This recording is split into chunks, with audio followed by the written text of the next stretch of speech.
हमारे शो में आपका हार्दिक स्वागत एवं अभिनंदन है। अवस्था की बात है, जब मैं 11वीं कक्षा में पढ़ता था तभी मैंने अपनी एकता वेलफेयर सोसाइटी के नाम से एक संस्था बना ली थी और उसी साल हमने खेलों पे आधारित एक जीके कंपटीशन किया अपने मित्रों के सहयोग से। मैं समाजकार को बहुत अच्छी तरीके से समझना चाहता था। सर, समाज के लिए आप अभी भी क्या कर रहे हैं इसमें? बिल्कुल, आप भी तो एक तो मैं आपने पहले ही बता दिया, मैं श्रम विभाग के साथ काम कर रहा हूँ, तो मेरी एक प्राथमिकता रहती है कि वहाँ मैं जो भी काम कर रहा हूँ, और अच्छी बात यह है कि मैं वहाँ पर भी बाई चांस नहीं, बाई चॉइस हूँ। मैं सोशल वर्क बैकग्राउंड फील्ड से था, मैं लेबर डिपार्टमेंट में चाइल्ड लेबर और बॉन्डेड लेबर, महिला श्रम, ये काम देखता हूँ। इसमें पूर्ण रूप से सब वही काम थे जो मैं अपनी सोशल वर्क की डिग्री में पढ़ के आया और जो मैंने अपने जीवन भर में किया। देखिए, ज़िंदगी तो व्यक्ति खुद बदलता है, मैं ये नहीं कह सकता कि मैंने किसी की ज़िंदगी बदल दी, हाँ, मगर मैंने ऐसी कोशिश की कि उनको एक अच्छा मौका मिले, क्योंकि आज हमारे समाज में, इवन हम स्पेशली फर्रुखाबाद का कहेंगे कि बहुत सारे ऐसे लोग हैं जिनके पास बहुत सारा टैलेंट है। 20-25 बच्चे ऐसे हैं जो हमारी इन कोशिशों की वजह से और अपनी मेहनत की वजह से आज बहुत अच्छी पोजीशंस के ऊपर काम कर रहे हैं और मुझे ये देख के बहुत खुशी होती है। इसके अलावा मैं, जैसा आपने शुरू में बताया, मैं एक स्कूल को देखता हूँ, मैं ये नहीं कह सकता चलाता हूँ, देखता हूँ, मगर उसमें 100 बच्चे, 125 बच्चे ऐसे हैं जिनकी पूरी जिम्मेदारी मैंने पिछले 5 साल से ले रखी है। उनकी चाहे यूनिफॉर्म हो, चाहे कपड़े हों, चाहे उनकी किताबें हों, उनका सबका मैं इंतज़ाम करता हूँ। और अगर आप ये जानना चाहेंगे तो वो बच्चे कौन हैं, किस स्तर के हैं, तो मैं वो कोई आइडेंटिटी तो डिस्क्लोज नहीं कर सकता, मगर एक उदाहरण दूंगा। जब मैंने पहली बार उन बच्चों को स्कूल में लेके आया और हफ्ते भर बाद जब मैंने अपने टीचरों से पूछा कि जो बच्चे आ रहे हैं वो कैसे हैं और कोशिश कर रहे हैं पढ़ने की, तो उसने कहा, सर एक बस मैं बताती हूँ कि उसमें दो बच्चियाँ जब पहले दिन स्कूल आईं तो जो हमारा क्लासरूम है जिसमें मेज़ कुर्सी पड़ी हुई है, तो उसमें जब वो एंटर करी तो उन्होंने चप्पलें बाहर उतारी और मेरे बार बार कहने पर भी वो उस टेबल चेयर पे बैठने को तैयार नहीं थी, क्योंकि उन्होंने कभी टेबल चेयर पे वो ना बैठी थी और कभी भी किसी ने इतने साफ सुथरे कमरे के अंदर उनको चप्पल पहन के अंदर आने के लिए अलाउ किया। कोई व्यक्ति समाज के लिए कुछ करना चाहे तो उसको क्या क्या करना चाहिए, कैसे शुरुआत करनी चाहिए? जी, जब सोशल वर्क के बारे में कहता है कि social work begins from the home itself. समाज सेवा की सबसे पहली शुरुआत क्या होती है कि वो घर से ही होती है। और मैं हमेशा कहता हूँ कि जब आप समाज सेवा करते हो या आप राजनीति करते हो या और भी किसी क्षेत्र में होते हो, जितनी मॉनिटरिंग समाज करता है या जितनी जानकारी आपके बारे में एकत्रित करता है, उतनी जानकारी आपके कभी कभी परिवार को नहीं। तो अक्सर लोग इस बात को लेके उनके ऊपर कटाक्ष होता है कि वो समाज को बदलने को निकलते हैं, देश को बदलने को निकलते हैं, जिले को बदलने को निकलते हैं, मगर परिवार में उनके माता पिता से अच्छे संबंध नहीं है, भाई बहन से संबंध अच्छे नहीं है, उनके जो बचपन के मित्र हैं उनसे बहुत अच्छे संबंध नहीं। तो मैं कहूँगा कि पहला स्टेप यही है कि आप अपने घर से शुरुआत कीजिए, अपने बच्चों के साथ शुरुआत कीजिए। दूसरा, अपने पड़ोसी के साथ अच्छा व्यवहार कीजिए, उसके दुख दर्द में उसकी समस्याओं का निवारण कीजिए। फिर आप अपने मोहल्ले में आइए, फिर अपने शहर में आइए, फिर अपने ज़िले में आइए। तो मेरे ख्याल से आपको सफलता भी मिलेगी और आपको लोगों से प्यार भी मिलेगा। नई रोशनी दे रहे हैं, तो राजनीति में आपकी क्या रुचि है या कभी आप राजनीति में उतरना चाहेंगे? अभी आज तक कभी उसके बारे में नहीं सोचा, मगर मैं हमेशा ये कहता हूँ कि पता नहीं कि राजनीति पे जब लोग प्रश्न करते हैं तो लोग ऐसा लगता है कि राजनीति बहुत ख़राब चीज़ है। आप एक डेमोक्रेटिक कंट्री में रहते हो जी, तो आप पॉलिटिक्स से, या जिसको राजनीति कहते हैं, उससे आप बच भी नहीं सकते। आप उसका पार्ट एंड पार्सल हो। हमारी सारी चीज़ें और राजनीति की शुरुआत तो घर ही से ही हो जाती है, फिर परिवार में है, फिर समाज में है। जहाँ तक आपने मुझसे सवाल पूछा,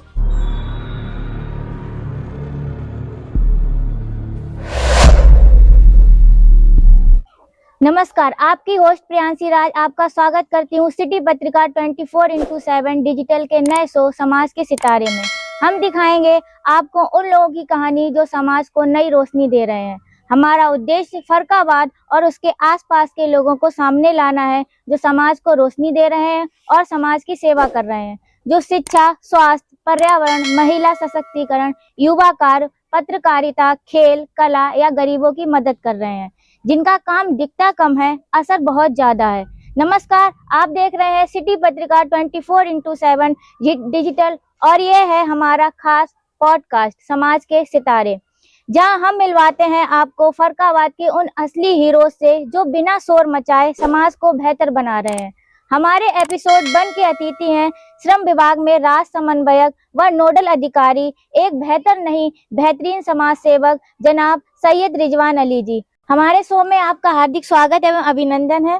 धन्यवाद जी, आपको बता दूं हमारे अतिथि लेबर डिपार्टमेंट में राज्य समन्वयक व नोडल अधिकारी और एक अच्छे बिजनेसमैन की तरह अपने पारिवारिक बिजनेस पर पूर्ण नियंत्रण रखते हैं, जो हर वर्ष विभिन्न सामाजिक कार्यक्रम, बच्चों के व्यक्तित्व निर्माण के साथ ही शिक्षा के लिए बहुत बड़ा काम कर रहे हैं। सर की बड़ी उपलब्धि में से यह भी है कि एक ऐसा स्कूल चलाते हैं जिसमें 100 से अधिक बच्चों को निःशुल्क शिक्षा मिलती है और हर साल सैकड़ों बच्चों को अपनी सोसाइटी के माध्यम से उनकी हौसला अफजाई भी करते हैं और उन्हें भविष्य के लिए तैयार करते हैं। अब हम शुरू करते हैं सर की जीवन यात्रा। बचपन कैसा गुजरा? मैं अपने परिवार में सबसे छोटा हूं और जो एक छोटा घर में छोटा होने के कारण जो फायदे मिलते हैं वो मुझे पूरे मिले। पूरे परिवार का, माँ बाप का और खासतौर से भाई बहनों का जो हमसे बड़े थे उनका बहुत प्यार और स्नेह मिला। तो इसलिए मैं कह सकता हूँ मेरा बचपन बहुत खुशहाल बीता। हाँ, मेरे माँ बाप और भाई बहन मुझे हमेशा बताते रहे कि मैं बचपन में थोड़ा शरारती था, थोड़ा सा शैतान था, मगर अब नहीं हूँ। तो कुल मिला के बचपन की बहुत सुनहरी यादें हमारे साथ। जी सर, आपकी शिक्षा कितनी और कहाँ से की है आपने?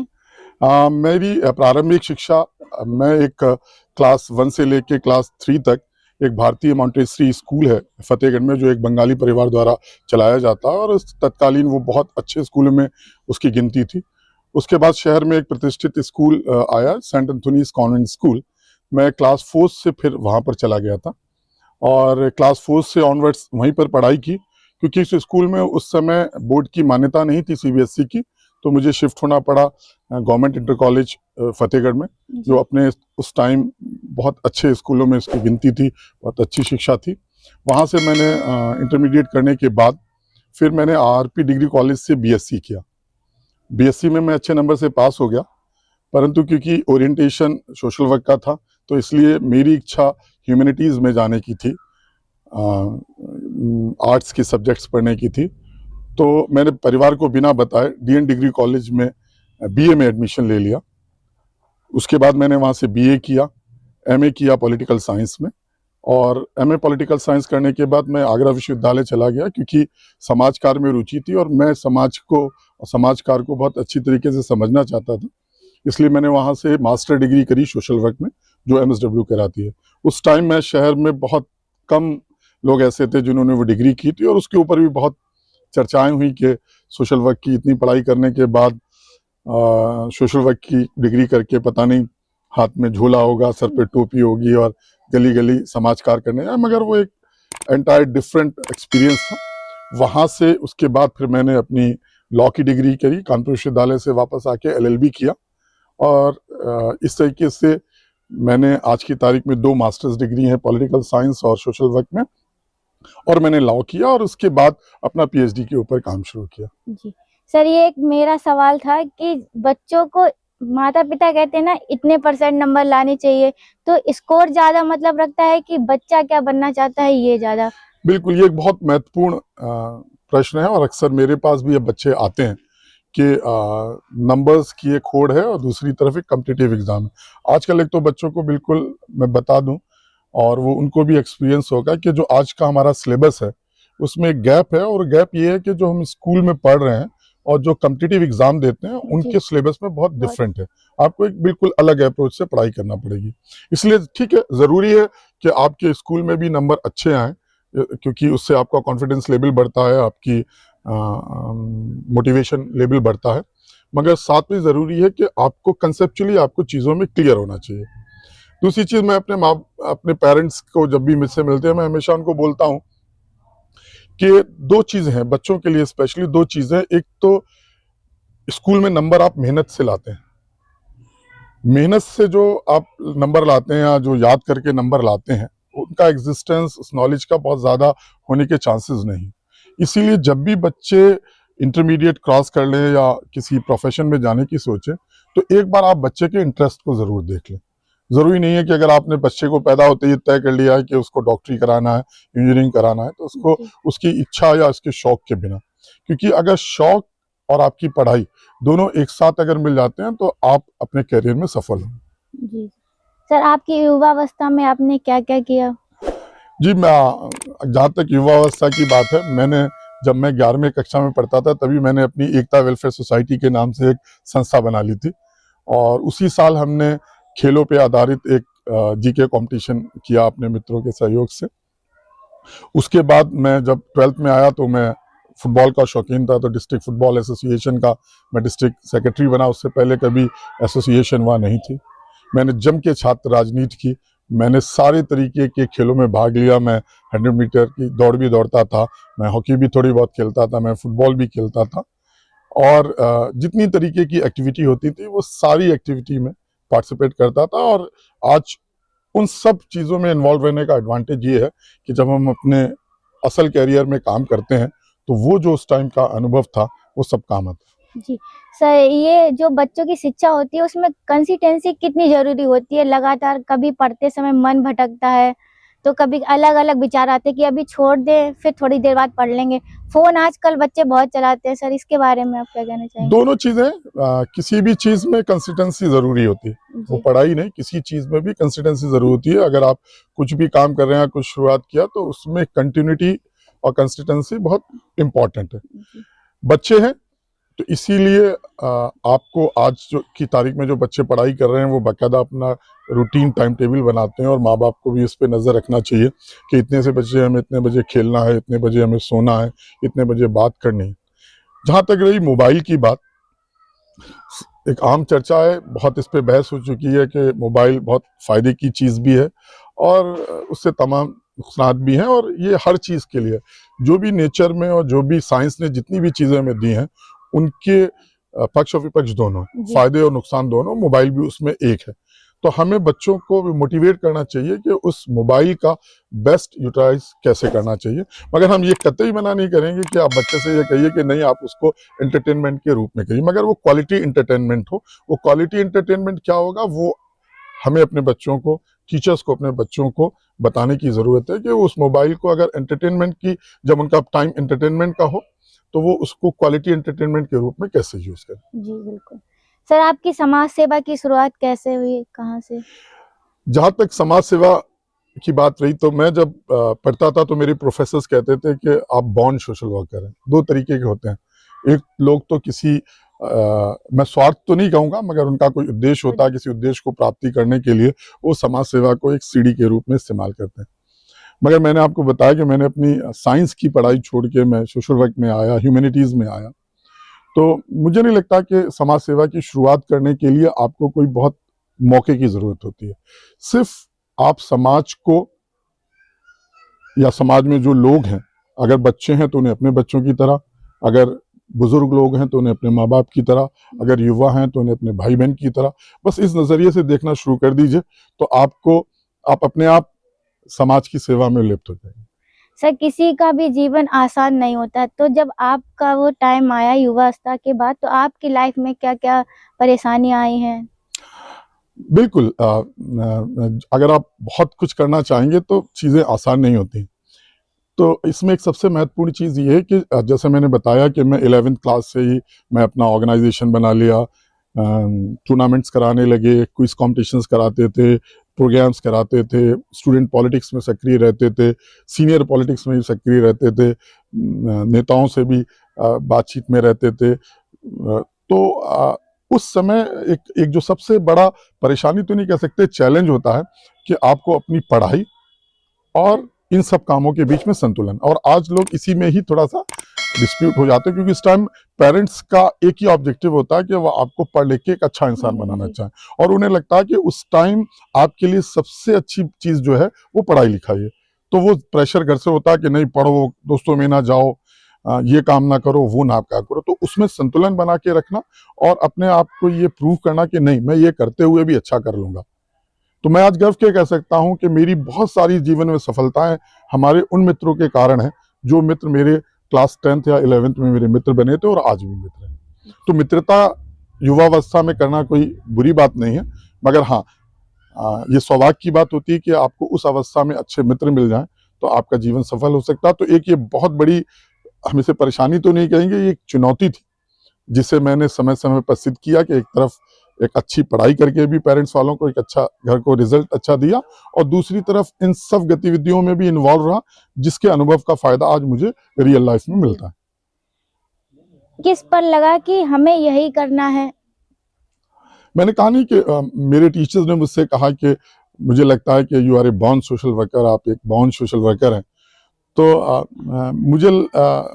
मैं हमेशा मानता हूं कि हमारे पास जितने भी रिसोर्सेज हैं, जो भी ऊपर वाले ने या समाज ने हमें दिया है, वो सिर्फ हमारे लिए नहीं है, ना ही हमारे परिवार के लिए, उसमें सबकी हिस्सेदारी है।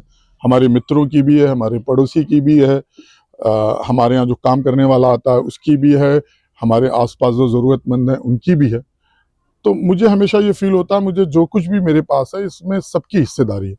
तो इसलिए हमेशा ये अनुभव होता है कि नहीं, अगर आपको कुछ मिला है तो इसको सब में बांट के चलना है, सबके साथ बांट के चलना है। वो चाहे खुशियां हो, चाहे वो आर्थिक पक्ष हो, चाहे वो और आपके पास रिसोर्स हो, तो चाहे वो आपके पास ज्ञान हो, बुद्धि हो, नॉलेज हो, पढ़ाई हो, जो भी कुछ हो, वो आपके स्वयं के लिए अकेले नहीं है, वो आपको दिए ही ऊपर वाले ने इसीलिए कि आप वो सबको इसको मिलवा के उसको इस्तेमाल करें। जी सर, सबके घर में होता है, माता पिता कुछ और चाहते हैं, बच्चे का मन कुछ और होता है बनने के लिए। तो सर आपके घर में तो ऐसी कोई फाउंडेशन नहीं? बिल्कुल, हर माँ बाप की एक ही इच्छा होती है कि बच्चा बहुत ऊंचाइयां पाए और जिस स्तर पे वो थे उससे स्तर से ऊंचा जाए।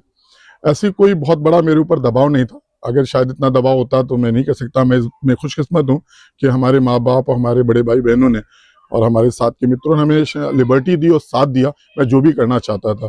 इसीलिए मैंने आपको जैसे बताया नहीं कि साइंस स्ट्रीम छोड़ के मैं सोशल वर्क में आया और लॉ पढ़ा और पढ़ाइयाँ करी। मैं विदेश गया पढ़ने के लिए और एक्सपोजर्स के लिए, देश और प्रदेश के बाहर गया। तो ये तभी संभव था कि जब घर वालों की सपोर्ट था और घर वालों ने अलाउ किया। तो मैं इस मामले में खुशकिस्मत हूँ कि मुझे हमेशा घर वालों का बहुत मतलब इन सब कामों में बहुत सपोर्ट मिला और उन्होंने कोई अपनी इच्छा मेरे ऊपर थोपने की कोशिश नहीं की। सर समाज के लिए आप अभी भी क्या कर रहे हैं इस टाइम? बिल्कुल, आप भी तो एक तो मैं, आपने पहले ही बता दिया, मैं श्रम विभाग के साथ काम कर रहा हूँ। तो मेरी एक प्राथमिकता रहती है कि वहाँ मैं जो भी काम कर रहा हूँ, और अच्छी बात यह है कि मैं वहाँ पर भी बाई चांस नहीं, बाई चॉइस हूँ। मैं इससे पहले सामाजिक न्याय और अधिकारिता मंत्रालय भारत सरकार में था, उसके बाद मैं कानपुर यूनिवर्सिटी में हुआ, उसके बाद मैं 2005 में जब लेबर डिपार्टमेंट में आया, तो वो मेरी चॉइस थी, कोई चांस नहीं था कि नहीं हमने 50 तरीके के एग्जाम दिए और किसी एक में पास हो गया और उसमें मैं आ गया।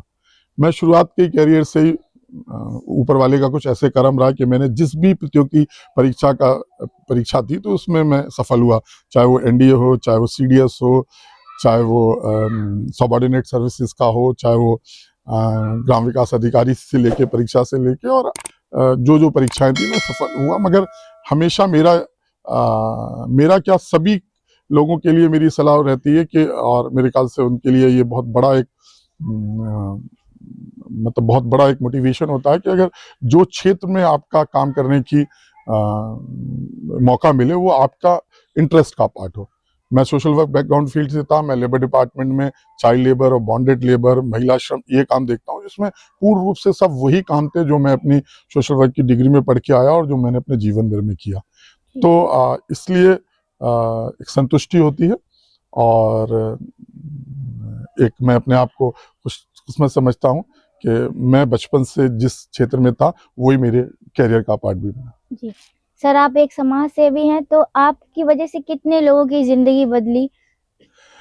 हाँ, देखिए, जिंदगी तो व्यक्ति खुद बदलता है। मैं ये नहीं कह सकता कि मैंने किसी की जिंदगी बदल दी, हाँ, मगर मैंने ऐसी कोशिश की कि उनको एक अच्छा मौका मिले, क्योंकि आज हमारे समाज में, इवन हम स्पेशली फर्रुखाबाद का कहेंगे कि बहुत सारे ऐसे लोग हैं जिनके पास बहुत सारा टैलेंट है, मगर उस टैलेंट को दिखाने की, उसको प्रूव करने की उनको अपॉर्चुनिटी मिलती है या उनको मंच नहीं मिलता, और ये एक बहुत बड़ा चैलेंज है। ये हमारी जिम्मेदारी है कि हम ऐसे लोगों को एक मंच उपलब्ध कराएं, उनको ये मौका दें, और मैंने वही काम किया कि लोगों को मंच उपलब्ध कराया, लोगों को मौका दिया।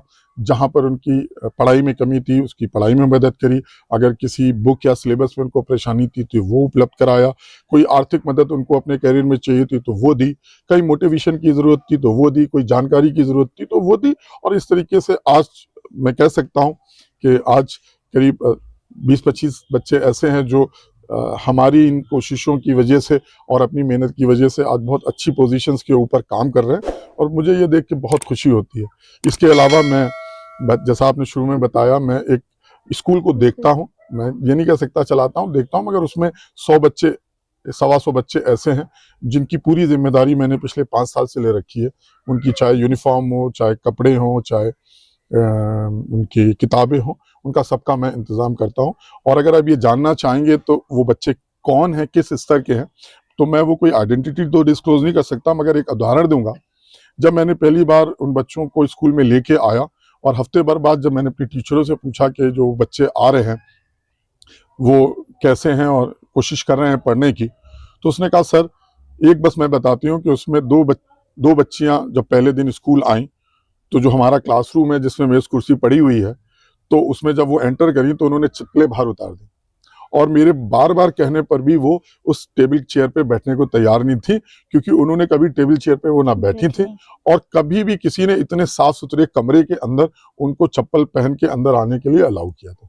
तो आज वो बच्चों से अगर आप कभी मौका मिले तो मिलिएगा, तो आज वो धड़ाधड़ की स्पीच देती हैं, जैसे मैं आपके सामने बोल रहा हूँ वो वैसे बात करती हैं, इंग्लिश पढ़ती हैं, हिंदी पढ़ती हैं, और उनको किसी तरीके का ये चिंता करने की जरूरत नहीं है कि ये उनका खर्चा कौन उठा रहा है और कहाँ से उठा रहा है। मैं शनिचर वाले दिन यहाँ पर होता हूँ और मैं शनिचर के दिन 1 घंटा उनके साथ जरूर रहता हूँ, उनसे बातचीत करता हूँ। मैं आपको भी से वादा करता हूँ आने वाले 6-7 साल बाद जब मैं उन बच्चियों से आपको मिलवाऊंगा तो आप ये समझ भी नहीं पाएंगे कि ये वो बच्चे हैं जिनसे आप लोग। सर कोई सच्ची घटना जो आपके जीवन पर आधारित हो आप बताना चाहें?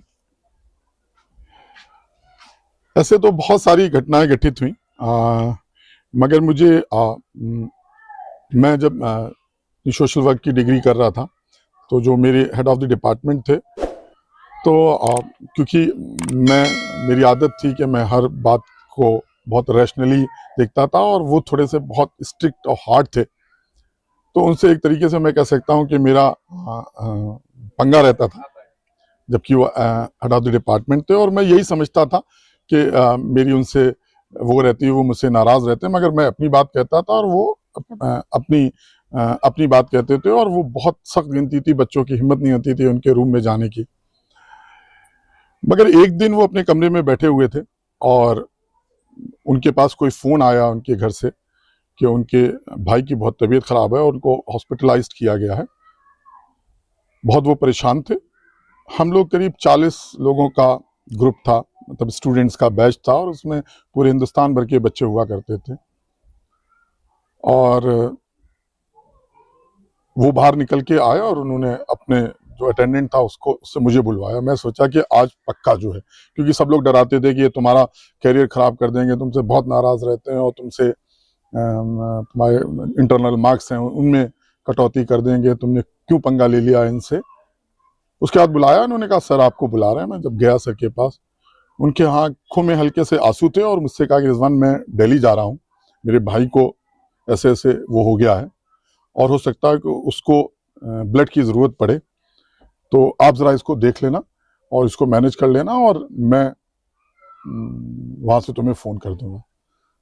तो ये सरप्राइज, खैर वो गए, वहाँ से आया और हम लोग ने सारे स्टूडेंट्स ने जो भी हेल्प उसमें कर सकते थे वो मैनेज किया और वो हुआ। उसके बाद भी हमारे उनके रिश्ते कोई बहुत वो नहीं रहे, मगर जब रिजल्ट आया तो जो इंटरनल असेसमेंट होता है, मतलब ये एक तो आप रिटन एग्जाम देते हो और जब ये प्रोफेशनल डिग्रीज होती हैं तो इसमें एक इंटरनल असेसमेंट होता है। उस इंटरनल असेसमेंट में जो 40 बच्चों में सबसे ज्यादा नंबर थे वो मेरे थे।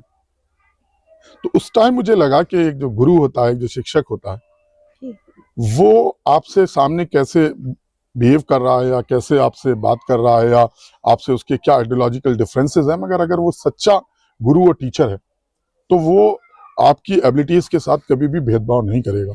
और वो मुझे बहुत हार्ट टचिंग चीज रही। और जब भी कोई स्टूडेंट डिप्रेस होता है टीचर को लेके, तो मैं कहता हूं कि आप अपना बेस्ट करो। आपके क्लासरूम में टीचर के साथ क्या संबंध है, कितने खराब हैं, मगर अगर आपके अंदर एबिलिटी होगी, जब वो आपको इवेल्युएट करेगा, तो अगर वो एक सच्चा गुरु होगा तो कभी भी आपके साथ कोई भी गलत आपके विरुद्ध निर्णय नहीं लेगा। तो वो एक चीज मेरे लिए जिंदगी भर हो गई। और उसके बाद उनके जीवित रहते रहते भी जब भी वो अपना जन्मदिन मनाते थे, मतलब उन्होंने, मैं तो कहूँगा, मेरी वजह से जन्मदिन मनाना शुरू किया था और मुझे जरूर बुलाते थे और मैं कोशिश करता था कि मैं कहीं पर भी हूँ तो मैं जरूर उसके टाइम पहुंचूं। तो इसलिए मैं इससे यही कहना चाहता हूँ कि आप क्या सामने घट रहा, आप किसी से आपकी आइडियोलॉजिकल डिफरेंस हो सकता है और कोई कारण हो सकता है, मगर अगर आपके अंदर क्षमताएं हैं और अगर आप अपने आप को प्रूव करके ले गए हैं, तो जो सच्चा गुरु है वो आपकी सही मूल्यांकन करेगा। जी बिल्कुल। क्या आपको कभी धमकी, ताने या पैसे की कमी, सिस्टम की दिक्कत आई है? देखिए, बहुत खुशकिस्मती की बात है। कभी सबसे, मतलब मैं तो कहूँगा कि घर, मित्र, परिवार, समाज, सबसे बहुत प्यार मिला। ये मेरे ख्याल से हम जो भी कर पा रहे हैं उसमें इसकी एक बहुत बड़ी भूमिका है कि सबसे बहुत इसने मिला। तो धमकी और ताने का तो कभी कोई सवाल ही नहीं हुआ। जहां तक यही बात देख सिस्टम की, तो देखिए, सिस्टम के सामने आपको अपने आप को प्रूव करना पड़ता है। होता क्या है कि लोग चाहते हैं कि सिस्टम तो हमें सपोर्ट करे, मगर हम सिस्टम को फॉलो ना करें, या हम सिस्टम के, देखिए सिस्टम के पास तो एक बहुत निर्बल व्यक्ति भी है और एक बहुत सक्षम व्यक्ति भी है। तो मैं हमेशा अपने स्टूडेंट्स को भी समझाता हूँ कि ये आपकी जिम्मेदारी है कि सिस्टम के सामने आप अपने आप को प्रूव करें। और जब आप अपने आप को सिस्टम के सामने प्रूव करते हैं, करके कुछ दिखाते हैं, तो मुझे नहीं लगता कि कोई बाधा आती है। बहुत सारी प्रशासनिक दिक्कतें होती हैं, वो सभी के सामने आती हैं। अगर आप ज़मीनी स्थिति में ज़मीन पे काम करेंगे तो ये सारी समस्याएं आएंगी। और वो जब आप कोई मैनेजमेंट की किताब पढ़ेंगे तो एक शब्द होता है वो होता है ऑक्यूपेशनल हजार्ड। हर काम की जहाँ अच्छाइयाँ होती हैं उसका खतरा भी होता है। आप साइकिल से अगर कहीं जाएंगे तो साइकिल आपको जल्दी पहुंचा भी देगी, मगर एक ये भी खतरा है कि हो सकता है वो किसी से भिड़ भी जाए।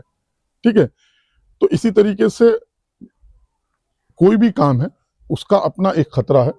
वो आपकी जिम्मेदारी है कि उस खतरे से निपटने के लिए आप तैयार रहें और अपने आप को उसके सामने प्रूफ करें। जी सर, अभी जैसा कहा कि हर काम के लिए कंसिस्टेंसी चाहिए होती है, लेकिन कभी एक मन करता है कि नहीं, अब ये हमसे नहीं होगा, तो कभी टूटने का मन किया है आपका? बिल्कुल, ये देखिए, ये तो ह्यूमन साइकोलॉजी है। उसके अंदर अप डाउन्स आते हैं, जिसे हम मूड कन्फ्लिक्ट भी कहते हैं। कभी आप साइकोलॉजी में पढ़ोगे कि लगता है कि कुछ नहीं है, ये नहीं। तो वहीं पर ये है कि अगर आपकी विल मजबूत है, आप पॉजिटिव सोचिए और कोशिश कीजिए कि विषम परिस्थितियों में पॉजिटिविटी सोच के करिए। पॉजिटिविटी एक ऐसी चीज है, हर चीज को आप अपने पक्ष में, अगर कोई चीज आपके साथ गलत भी हुई है तो भी आप उसको अपने फेवर में कैसे करते हैं, तो कभी भी मन आपका बुरा नहीं होगा, कभी भी। एक चीज, दूसरी चीज ये है कि खासतौर से समाज सेवा के साथ एक अच्छी बात यह है कि अगर उसमें कोई आपका स्वार्थ इन्वॉल्व नहीं है तो कभी भी आपको उससे ऊब नहीं होगी। दिक्कत तब होती है कि जब आपने अपनी किसी सेवा से कोई रिटर्न की उम्मीद कर ली हो, कोई बड़े रिटर्न की उम्मीद कर ली हो, और वो रिटर्न बार बार प्रयास करने के बाद भी आपको नहीं मिलता है, तब आपको समस्या आ सकती है और आपका मन, जिसे कहते हैं, उचाट हो सकता है। तो मैंने कभी कोई ऐसी इच्छा नहीं पाली कि रिटर्न में मिले। हमने अपनी समाज सेवा के कार्यों को और अपनी जो आर्थिक जरूरतें थी उनको हमेशा दोनों को अलग अलग रखा। जी सर, आप समाज की सेवा को एक नई दिशा दे रहे हैं, नई रोशनी दे रहे हैं, तो राजनीति में आपकी क्या रुचि है, या कभी आप राजनीति में उतरना चाहेंगे? अभी आज तक कभी उसके बारे में नहीं सोचा, मगर मैं हमेशा ये कहता हूँ कि पता नहीं कि राजनीति पे जब लोग प्रश्न करते हैं तो लोग, ऐसा लगता है कि राजनीति बहुत खराब चीज़ है। आप एक डेमोक्रेटिक कंट्री में रहते हो जी, तो आप पॉलिटिक्स से, या जिसको राजनीति कहते हैं, उससे आप बच भी नहीं सकते। आप उसका पार्ट एंड पार्सल हो। हमारी सारी चीज़ें, और राजनीति की शुरुआत तो घर ही से ही हो जाती है, फिर परिवार में है, फिर समाज में है। जहाँ तक आपने मुझसे सवाल पूछा, आज की तारीख में मेरा कोई इरादा किसी तरीके की जिस राजनीति की आप बात कर रहे हो उस राजनीति में ना आने का है। मगर मैं युवाओं से हमेशा कहता हूँ कि राजनीति भी एक अच्छा क्षेत्र है, आपको वहाँ पर भी प्रयास करना चाहिए, वो भी एक समाज सेवा का एक बेहतरीन तरीका है। जी सर, फर्रुखाबाद के युवाओं को आप कोई संदेश देना चाहेंगे तो? फर्रुखाबाद के युवाओं के लिए एक यही है कि देखिए, एक आपकी बहुत खुशकिस्मती है कि आप गंगा के किनारे रहते हैं जी।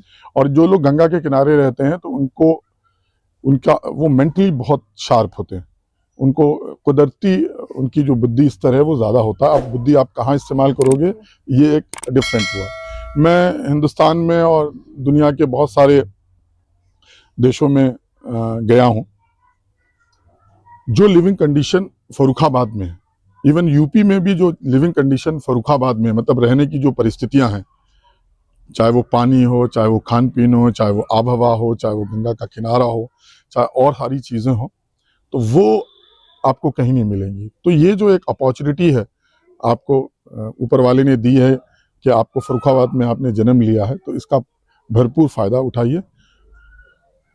और मैं बहुत आदर्शवादी बात नहीं करूंगा, मगर ये कहूंगा कि सारे युवाओं से एक ही रिक्वेस्ट है कि वो 24 घंटे में कुछ भी करें, मगर आधा घंटे का समय अपने लिए जरूर निकालें और स्वयं से एक सच्चे मन से जरूर बात करें कि आप कहाँ पर हो, आपको क्या करना है, आपके पास क्या रिसोर्सेज अवेलेबल हैं, आप क्या बेस्ट कर सकते हो और आप एज ए व्यक्ति क्या कर सकते हो, उसको आप निरंतर प्रयास करते रहिए, आपको निश्चित सफलता मिलेगी। यही आज के युवाओं से, क्योंकि युवाओं के सामने यही दिक्कत है कि वो जैसे कहते हैं ना कि बहुत क्षमता है, बहुत बुद्धि है, मगर उनको ये कोई बताने वाला नहीं, करना क्या। कोई जरूरत नहीं, आप अपने आप से बात कीजिए, अपनी क्षमताओं का सही समय पे सही जगह पे उपयोग कीजिए, माता पिता की बात मानिए, अपने बड़ों की बात मानिए, अपनी शिक्षा को कायदे से पूरी कीजिए और मेहनत और लगन के साथ काम कीजिए, पक्का सफलता मिलेगी। और ये कभी ना सोचें कि फर्रुखाबाद में अगर आपने जन्म लिया तो आपके पास अपॉर्चुनिटीज की या मौकों की कमी है। इसी शहर से, इसी जनपद से लोग बहुत बड़ी बड़े जगहों पर गए हैं, आप भी जा सकते हैं, मगर जो आप बार बार कंसिस्टेंसी की बात करती है वही जरूरत है। जो प्रयास कीजिए उसमें लगातार मेहनत कीजिए और थोड़ा सा इंतजार कीजिए। सर, किसी भी काम को करने से पहले हमें उसके बिंदु पता होने चाहिए कि पहला स्टेप क्या है। तो आप अगर कोई व्यक्ति समाज के लिए कुछ करना चाहे तो उसको क्या क्या करना चाहिए, कैसे शुरुआत करनी चाहिए? जी, जब सोशल वर्क के बारे में कहता है कि social work begins from the home itself. समाज सेवा की सबसे पहली शुरुआत क्या होती है कि वो घर से ही होती है।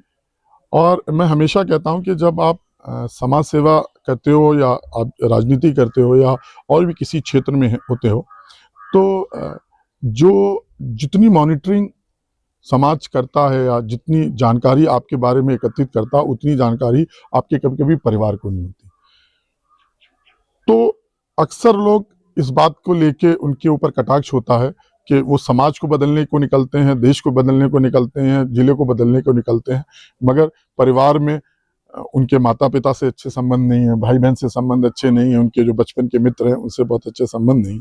तो मैं कहूँगा कि पहला स्टेप यही है कि आप अपने घर से शुरुआत कीजिए, अपने बच्चों के साथ शुरुआत कीजिए, दूसरा अपने पड़ोसी के साथ अच्छा व्यवहार कीजिए, उसके दुख दर्द में उसकी समस्याओं का निवारण कीजिए, फिर आप अपने मोहल्ले में आइए, फिर अपने शहर में आइए, फिर अपने ज़िले में आइए। तो मेरे ख्याल से आपको सफलता भी मिलेगी और आपको लोगों से प्यार भी मिलेगा। जी बिल्कुल सर, अब हमारा फायर राउंड शुरू होने वाला है जिसमें आपको वन लाइनर में आंसर देने होंगे। तो हमारा पहला सवाल है कि फर्रुखाबाद को बदलने के लिए सबसे पहले क्या करना चाहिए? हमें अपने आप को अपने जिले के लिए समर्पित करना होगा। युवाओं को आपका एक मंत्र जो आप देना चाहें? मेहनत कीजिए, ईमानदारी से कीजिए, अपने साथ धोखा ना कीजिए, अपनी बातों से या अपने फॉल्स टारगेट से अपने आप को डिस्गाइज ना कीजिए, आपको सफलता मिलेगी। शिक्षा या रोजगार, प्राथमिकता क्या होनी चाहिए? रोजगार परक शिक्षा, ऐसी शिक्षा जिससे रोजगार मिल सकता हो, या ऐसी जिससे हम कहते हैं ना आजकल स्किल का हो या टेक्निकल एजुकेशन हो। आने वाला समय AI का दौर है, तो वहाँ पर जो आपकी अपनी इंडिविजुअल स्किल्स होंगी, चाहे वो कारपेंट्री हो, चाहे इलेक्ट्रीशियन हो, चाहे वो आप एसी का मतलब कोई और काम जानते हो या कोई इंजीनियरिंग हो, तो रोजगार परक शिक्षा मेरा इसमें यही होगा कि रोजगार परक शिक्षा। नशा, बेरोजगारी या भ्रष्टाचार सबसे खतरनाक कौन है?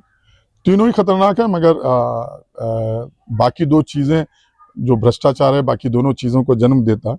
इसलिए अगर आप भ्रष्टाचार या कहते हैं भ्रष्ट आचरण से अगर आप बचे रहेंगे तो मुझे लगता है जो बाकी दो चीजें आपने कही है उनका समाधान भी हो जाएगा। अगर आपको एक शब्द में खुद को बताना हो तो आप कैसे बताएंगे? मैं एक ऐसा व्यक्ति हूं जिसकी पहुंच सब तक है और जिस पर पहुंच सब तक है। सबका अधिकार है हमारे ऊपर। मैं हमेशा ये बोलता हूं कि मेरा दरवाज़ा हमेशा, मैं शनिचर इतवार वाले दिन 2 दिन इस शहर में आता हूं और सुबह से शाम तक मैं लोगों से मिलता ही रहता हूं। तो मैं ऐसा व्यक्ति हूं जो मुझे लगता है कि मैं बहुत सरल हूं और कोई भी मुझसे अपनी समस्या के साथ मिल सकता है। शोहरत अच्छी है या सुकून? देखिए, बहुत लंबी टर्म का सुकून भी बहुत अच्छा नहीं होता। जी बिल्कुल। तो शोहरत, मुझे नहीं मालूम आप किस परिप्रेक्ष्य में शोहरत पहुंच रहे हैं। शोहरत का मतलब ये है कि अगर आप कुछ अच्छा कर रहे हैं तो मुझे लगता है कि वो लोगों तक पहुंचना चाहिए ताकि लोग भी उसको फॉलो कर सके। अगर कोई भी अच्छी चीज कर रहा है, अगर उस परिप्रेक्ष्य में शोहरत है तो वो शोहरत भी होना वो जरूरी है। फेसबुक, यूट्यूब या जमीनी काम? हर वो जमीनी काम जो अच्छा है तो उसको फेसबुक और यूट्यूब पर डालने से कोई समस्या नहीं है, क्योंकि ये मैं देखता हूँ ये आजकल एक नया ट्रेंड चला कि इसको लेके भाई चर्चा होती है कि समाज सेवा के कार्य, और मुझे हंसी तब आती है जब वही लोग इस पे टिप्पणी करते हैं जिन्होंने अपनी पूरी लाइफ में कभी कोई इस तरीके की मदद या इस तरीके का कोई कार्य नहीं किया होगा। देखिए, आज सारी चीजें हम किससे सीख रहे हैं? बच्चे यूट्यूब उससे ही। तो अगर अच्छे लोगों के अच्छे काम नहीं आएंगे तो वो इंस्पिरेशन कैसे बनेंगे? जी बिल्कुल। कैसे उनको पता चलेगा ये भी काम हो सकता है? तो इसलिए मैं हमेशा हर अच्छा काम जो अच्छा है और किसी की सेल्फ रिस्पेक्ट को चोट नहीं पहुंचाता है तो वो आप डाल सकते हैं। मान लीजिए आपने अगर किसी के साथ कोई भलाई का काम किया है और उसकी अगर आइडेंटिटी डिस्क्लोज नहीं है, अगर वो एक सक्सेस स्टोरी यूट्यूब या फेसबुक के ऊपर आती है और दूसरे लोग भी उससे इंस्पायर होते हैं तो वो उसमें कोई बुराई नहीं। झूठी तारीफ या कड़वा सच?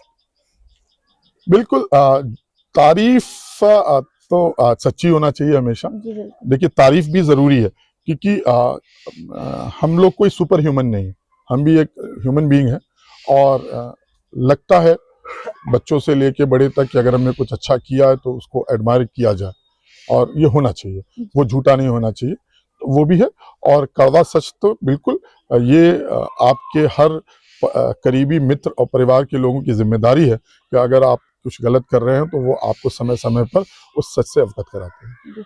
सर, हर किसी की लाइफ में एक रोल मॉडल होता है, तो आपके रोल मॉडल कौन है?